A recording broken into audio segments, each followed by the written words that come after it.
No segundo tempo, meus amigos, pelo menos até as alterações que o Vitor Pereira promoveu, o Vasco estava melhor.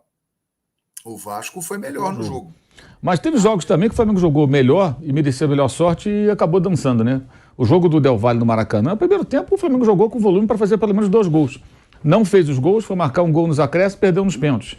E tudo que realizou no primeiro tempo, e foi um jogo em que o time foi montado pelo técnico para enfrentar aquele adversário com mudanças profundas na forma de jogar. E funcionou.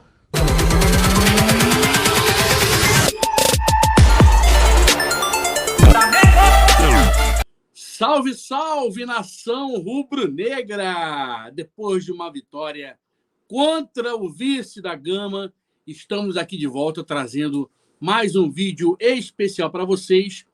E hoje eu vou trazer 2 cortes.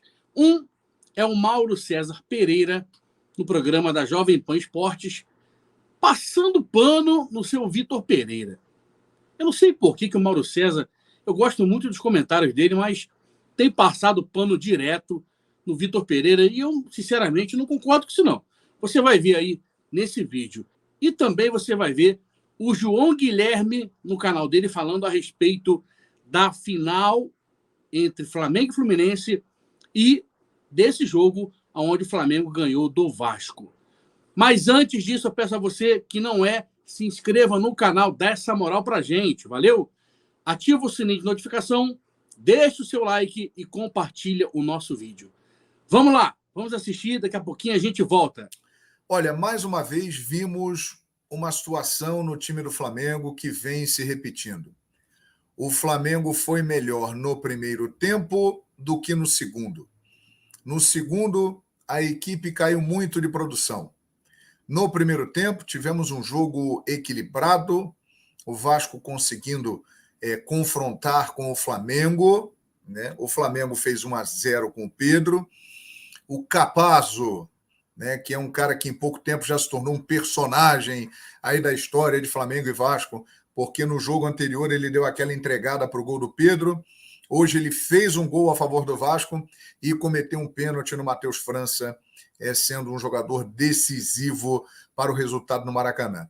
Mas no primeiro tempo, nós tivemos uma partida bem disputada, bem equilibrada, né, com os dois lados tendo oportunidade.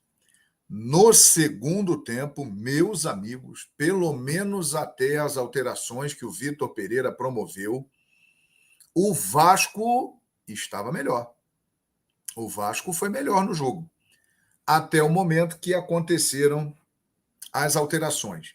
As alterações do Vasco não surtiram tanto efeito, né? O Orelhano, no lugar do Alex Teixeira, foi mais já para o finalzinho. Essa aqui foi uma alteração importante do time do Vasco. O Pedro Raul saiu e o Ignaldo entrou. O Nenê entrou no finalzinho no lugar do Rodrigo, né? O Cauã Barros entrou no lugar do Jair e o Eric Marcos entrou no lugar do Gabriel Peck. Essas alterações que o Barbieri fez, elas acabaram não dando muito certo. As alterações do Flamengo funcionaram bem. A galera pega no pé do Vitor Pereira, mas o time realmente estava mal, desarrumado no segundo tempo, mas as mexidas dele funcionaram. Principalmente uma que eu vou destacar aqui. Léo Pereira, no lugar do Gerson. Varela, no lugar do Rodrigo Caio. Inclusive, ele deixou o Davi Luiz, que tinha cartão amarelo já. Hein? Uma situação arriscada. Everton Ribeiro no lugar do Gabigol. E isso aqui com 14 minutos do segundo tempo. É corajoso, hein, o Vitor Pereira. Ele tem personalidade, porque é o segundo jogo que ele tira o Gabigol mais ou menos nesse período de partida. É difícil mexer com um ídolo como o Gabigol. Mas ele, de novo, não jogou nada, não foi bem no jogo, o Gabriel Barbosa, pelo menos na minha avaliação, não sei se você concorda comigo. E entrou o Everton Ribeiro, que está se tornando realmente um jogador que é uma opção para o decorrer da partida. E aqui a substituição que mudou de vez o jogo. Tinha tudo para dar errado, mas deu certo.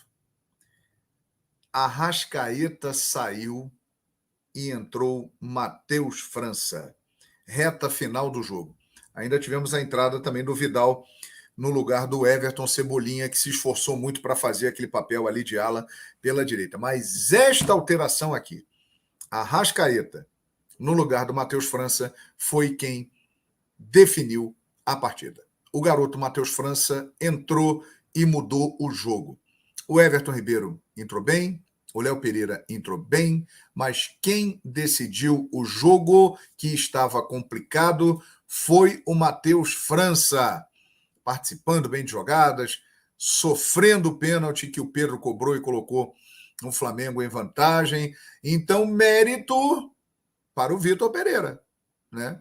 Que mexeu bem e colocou o garoto, acreditou no garoto, e o garoto foi decisivo na partida. Eu falei que ele é corajoso, o Vitor Pereira, porque, de novo, ele tirou Gabigol e Arrascaeta. Na vez que ele fez isso, foi na final da Taça Guanabara. Quando ele tirou o Gabigol e o Arrascaeta, o Fluminense foi lá e ganhou o jogo por 2-1. E ele hoje repetiu. E a maioria vai achar que eu tô maluco e tal, mas ele fez certo. Primeiro, pela vitória. A alteração que ele fez ajudou o Flamengo a conseguir uma vitória. E segundo, minha gente, que o Arrasca, ele tem que parar. Ele tem que cuidar da lesão no pubis. Isso aí está atrapalhando demais o rendimento do Arrascaeta, que todos vocês sabem que eu sou um grande admirador. Acho um craque, um dos maiores jogadores da história do Flamengo. O jogador mais importante desde janeiro de 19 até o momento, desde que chegou ao Flamengo. Ele é o cara que faz o negócio fluir no time do Flamengo. Mas essa situação dele do pubis, isso aí, de setembro para cá, tem pesado muito. Ele não é mais o mesmo jogador. E se justifica, porque não é fácil você jogar com uma situação dessa. O pubis é algo delicado, eu já conversei com muitos atletas que tiveram essa lesão, é difícil para se movimentar, incomoda. Então o Arrasca, ele tem que dar um tempo. Agora, primeiro falando sobre o jogo, né, para depois a gente entrar nesse assunto do X9, que realmente é impressionante o treinador ter que mudar treino para não vazar para a imprensa. Te decepcionou também, Mauro, o Flamengo? Mais uma atuação que não foi, ou não? Você achou boa, classificou? Não, eu achei a pior atuação desde o Mundial da FIFA. Acho que foi o pior jogo. Mas teve jogos também que o Flamengo jogou melhor e mereceu a melhor sorte e acabou dançando, né? O jogo do Del Valle no Maracanã, no primeiro tempo o Flamengo jogou com volume para fazer pelo menos 2 gols. Não fez os gols, foi marcar um gol nos acréscimos, perdeu nos pênaltis. E tudo que realizou no primeiro tempo, e foi um jogo em que o time foi montado pelo técnico para enfrentar aquele adversário com mudanças profundas na forma de jogar. E funcionou. Só não funcionou botar a bola dentro do gol, mas aí não é o técnico que põe dentro do gol. As jogadas foram criadas, os dois laterais jogaram como ala, foi quando ele mudou o sistema de jogo, tiveram chance, criaram situações e bolas nas traves e tudo mais. E o time não conseguiu o resultado. Contra o Fluminense, o Flamengo fez o primeiro tempo muito bom. O Fluminense teve dificuldades enormes. No segundo tempo, melhor o Fluminense, mas no conjunto da partida, eu achei que o Flamengo teve mais domínio, mais imposição do que o contrário. Aí tomou um gol no final, uma jogada totalmente aleatória. O erro do chute do Cano, a bola foi no pé do Pirani, um chute mascado, entrou, o Fluminense ganhou o jogo. Porque o Flamengo, quando teve chance, até teve um gol anulado. Acho até que bem anulado, o gol do Gabriel, lá naquela disputa do Matheus França com o André, que agora está na seleção brasileira, né? Então hoje foi ao contrário, o time não jogou bem, mas teve mais sorte, porque venceu o jogo. Não achei também a atuação do Vasco essa maravilha que eu estou vendo as pessoas falando. Acho que o Vasco ele saiu para o jogo porque ele estava desesperado, ele precisava vencer e vinha de uma eliminação vergonhosa para o ABC dentro de casa. Então o Vasco se lançou ao ataque, criou situações. O Flamengo tem fragilidades defensivas. Esse trio de zagueiros tem sido trocado com muita frequência, então os jogadores também não têm muito conjunto. Ontem o Rodrigo Caio jogou mais centralizado, aí jogou o Davi Luiz, que voltou ao time, o Pablo estava machucado. Então, acho que ainda não deu ali uma consistência que ele está tentando encontrar, mas libera os jogadores que atuam pelos lados. O Cebolinha foi uma experiência ruim, muita gente está criticando, mas eu pergunto, quem seria escalado na lateral direita? Não tinha ninguém. O Varela não tinha condição de jogar a partida inteira, voltando de lesão. O Mateuzinho quebrou a perna. O Wesley, que é um jogador da base, também voltando de lesão, você não vai botar o garoto nesse jogo, né? Aí faz um jogo em cima do moleque ali, sai um gol, o moleque já fica amaldiçoado, a torcida pegando no pé. Ainda mais voltando de contusão. Então ele tinha que improvisar alguém. Aí ele improvisou o quê? Um jogador que atuava na ala esquerda e já jogou boas partidas por ali na ala direita. Não deu certo. Não significa que nunca vai dar certo, talvez ele nunca seja mais colocado ali, pode até insistir um dia funcionar. Mas ontem foi mal o Cebolinha. Acabou não funcionando. E algumas atuações individuais muito ruins, né? Eu não gostei da atuação do Rodrigo Caio, do Davi Luiz, achei ruim a atuação. A do Gerson foi medonha. O Gabigol fez uma partida pífia. O Gabigol perdeu um gol que o Pedro tocou para ele na perna esquerda e caiu sozinho, chutou um peteleco. Errou um passe no começo do jogo que armou um ataque do Vasco e aí o Davi Luiz teve que fazer uma falta no PEC, tomou cartão logo com poucos minutos. Foi um erro do Gabriel lá na frente. Errou passes fáceis, não deu sequência de jogadas. Quando teve chance, não aproveitou. Foi uma atuação muito ruim do Gabriel. Os destaques do Flamengo, para mim, foram o Fabrício Bruno, muito bem, excelente. O Santos foi um goleiro mais seguro dessa vez, fez boas defesas no primeiro tempo. Segundo tempo, o Vasco atacou, mas o Santos não trabalhou como no primeiro tempo. Teve uma defesa mais difícil. E o Ayrton Lucas também, né? Agora tem um detalhe, né? Aí você vê assim, não, 3 zagueiros não dá certo. O Ayrton Lucas só tomou a bola lá no campo de ataque, no lance do primeiro gol, o gol do Pedro, primeiro gol do jogo, porque ele estava jogando como ala. Tivesse posicionado uma linha de 4 defensores, ele provavelmente estaria lá atrás, naquele momento do jogo. Como tem 3 zagueiros, ele estava espetado lá na frente, porque ele joga para agredir. E ele está muito bem fisicamente, né? Um dos jogadores que está no melhor É um dos principais jogadores do Flamengo. Ele toma a bola e começa a jogada, né? E aí o Pedro chuta, a bola desvia no Jair, no pé, e acaba indo para dentro do gol. Então eu achei que foi o pior jogo do Flamengo, mas venceu. E aí é muito curioso, porque acho que as críticas à atuação são absolutamente pertinentes. Entrou mal o Everton Ribeiro, o Vidal razoável, acho que o Everton Ribeiro foi pior, muito mal o Everton Ribeiro. E aí quando ele sai do time, o quarteto foi quebrado. Gente, os jogadores não estão rendendo, tem que mexer. E acho que a grande notícia que muitos torcedores não querem enxergar é o seguinte: quando outros técnicos por lá passaram e o Gabriel jogava mal e não saía, falavam assim, tem medo de tirar o Gabigol, né? Vira e mexe, qualquer treinador, todos eles, sem exceção. Tem medo de tirar o Gabriel. O Vitor Pereira está tirando o Gabriel toda hora. E ontem ele não aplaudiu tanto quanto ele vinha fazendo. Eu acho que ele queria ontem, ficar já foi um pouco mais... Mas a saída dele foi necessária. Ele não estava participando do jogo. E ali, quando ele faz a mexida que entra, embora tenha entrado mal o Everton Ribeiro, o Vidal não tenha ido tão bem, só a ocupação maior do meio-campo, ele já deu uma sentada. Foi a hora que o Flamengo conseguiu ficar um pouco com a bola e tirar aquela pressão do Vasco, porque estava um jogo muito aberto, muito solto, muita trocação ali, e o Vasco estava sendo perigoso. E o Vasco não jogava de forma muito organizada, mas ia no embalo, tinha que tentar alguma coisa. E tentava, do jeito que era possível. E estava muito perto de fazer um segundo gol naquele momento. Ali dá uma acalmada. Aí vem a saída do Arrascaeta, que se arrastava em campo. Até na coletiva depois o técnico falou, explicou, já se sabia isso, mas ele reforçou. Foi uma das únicas respostas que ele prolongou um pouco, né? Ele estava bem curto e grosso. Que ele explicou que já se sabia que essa notícia circulou durante a semana, que ele voltou a sentir problema no pubis. E ele falou, ele só jogou porque é uma meia-final, né? Lá em Portugal chamam de meia-final, uma semifinal, então por isso que ele jogou. E foi cortado da seleção uruguaia hoje. Foi cortado hoje, que ele sentiu também uma lesão muscular. Então ele sai mancando de campo e a torcida chama o cara de burro.